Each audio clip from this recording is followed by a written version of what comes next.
Okay, so to wrap up here on conic section, we're just going to take a look at the general equations of degree 2.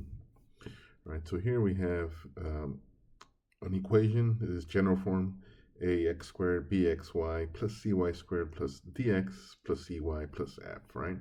Now, these a, b, c, d, e, f, some of these may be 0, right? And this equation of this form, it will either be a ellipse, a hyperbola, or a parabola.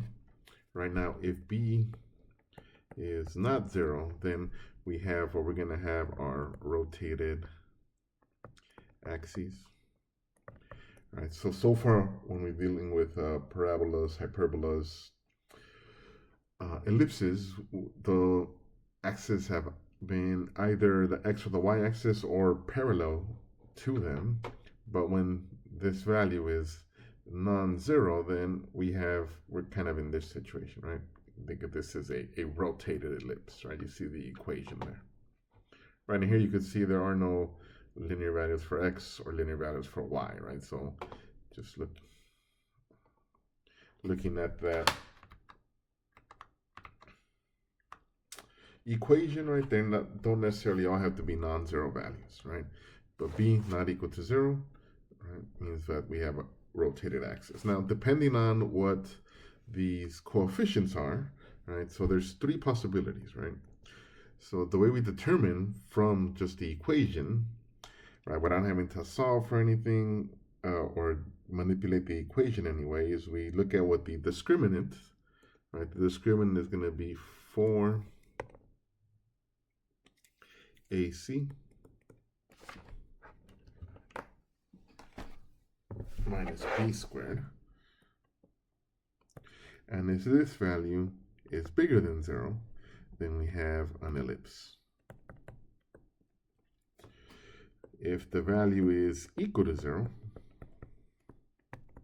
then we have a parabola. And if we have the value, the last possibility, if it's less than 0, we have a hyperbola. Okay, so if we have, for example,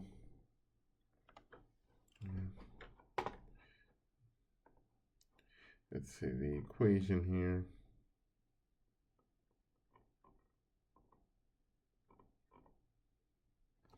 All right, so let's say we had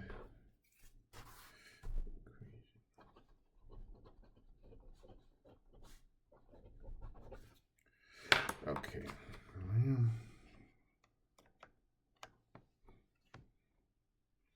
Let's say we had our equation was x squared plus 4xy minus 2y squared minus 6 is equal to 0. And I want to determine which conic section this is. Right, so looking at this, so A and C are the quantities on the, excuse me, the x and the y. So we have a squared part, so 4 times A times C minus B, which is the the coefficient of the xy coordinate, which is 4 squared. So this here we have minus 8 minus 16. So we get negative 32. So that's less than 0. So that means that this quantity here is the hyperbola. The equation here is of a hyperbola. And also, since xy is non-zero, right, we know that this hyperbola has rotated axes, right? So let's just graph it so we can see what that looks like here. So this is here.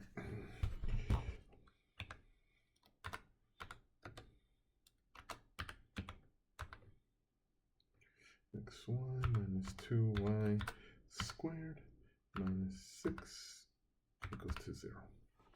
Okay, you can see here, right, hyperbola, right, and since that xy term, the coefficient is non-zero, we have these rotated axes, right, that kind of go through here.